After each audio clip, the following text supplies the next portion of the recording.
Ош сыйла фиктивдүү лотереясын түзүү менен алдамчылык схемасын уюштургандар аныкталды. Бул тууралуу УКМК маалымдайт. Маалыматка караганда алар баюу максатында өз адамдарын жеңүүчү деп жарыялап келишкен.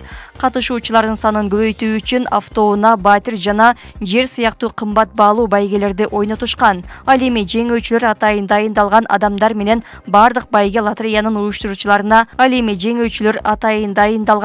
болуп, бардык байге лотереянын уюштуруучуларына калган деп айтылат маалыматта. Факты боюнча алдамчылык беренеси менен кылмыш иши козголду. Лотереянын мыйзамсыз уюштуруучулары учурда номер 21 тергөө абагына киргизилди. Учурда бул фактыга тиешеси бар башка адамдарды аныктоо боюнча тергөө амалдары жүргүзүлүүдө. УКМК Кыргызстандын аймагында мыйзамдуу лотереяны мамлекеттик лотерея компаниясы гана уюштура аларын эске салды.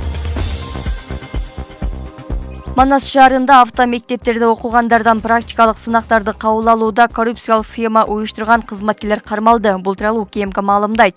Президенттин иш башкармалыгына караштуу транспорт каражаттарын жана айдоочулук кырамды каттоо боюнча мамлекеттик борбордун кызматкерлери жана жеке менчик авто мектептердин кызматкерлери менен биргеликте сүйлөшүп алып, практикалык сынактан өткөрүү үчүн ар бир адамдан 5000ден 10 000 сомго чейин акча алып турушкан. Практикалык сынак болгон күндөрү 10-15 айдоочу ушул схема аркылуу өткөн. Аны түзгөндөр бир күндө 30 000ден 50 000 сомго чейин пайда көрүшкөн.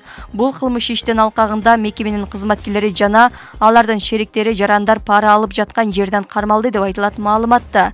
Шектүүлөр учурда тергөө абагына киргизилген. Үстүбүздөгү жылдын 9 ай аралыгында 898.335 жол эрежесин бузган айдоочу аныкталды. Бул тууралуу жол кыймылынын коопсуздугун камсыздоо башкармалыгы маалымдады. Эреже бузгандар мас абалында унаа башкаргандар 12.448, ылдамдыкты ашырып айдагандар 135.141, терезесин мыйзамсыз караңгылаткандар 6.185, авто ээн баштык боюнча 1.232, коопсуздук курун тагынбагандар 112.029, жөө жүргүнчүлөргө жана мопедде башкаргандар эреже бузган учуру 28.603, жол белгисине же болбосо жол чийиндерине баш ийбегендер 425.973. Эскерте кетсек, ар кандай жол эрежесин бузгандыгы үчүн 123.303 автоунаа айып короого киргизилген.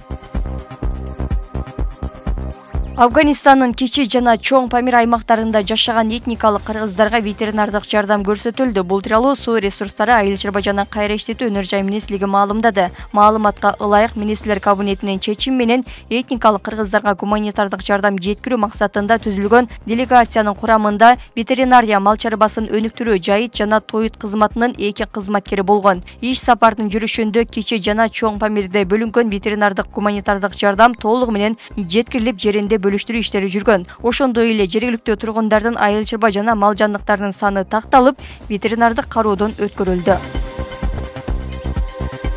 10 августтан бери өлкө аймагында эттин баасына мониторинг жүргүзүү маалында эрежени бузган 70ке жакын ишкерге карата тиешелүү чара көрүлдү. Бул тууралуу монополияга каршы жөнгө салуу кызматынын төрагасы Жээналы Орозбаев маалымдады.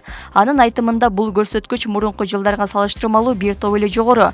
Учурда анализ жүргүзүп жатабыз. Мурда адатта октябрь айында малдын баасы төмөндөчү. Бирок быйыл тескерисинче эттин баасы кымбаттап жатат. Биз анын себебин терең изилдеп, тактап анализ жүргүзүп жатабыз. Томчулардын дагы таасири барбы деп карадык. Бирок чынында эле эттин дүң баасы учурда 650 сомго жетиптир, деди Орозбаев. Ал билдиргендей, учурда монополияга каршы жөнгө салуу кызматы баанын негизсиз көтөрүлүшүнүн алдын алуу боюнча иштерди улантууда.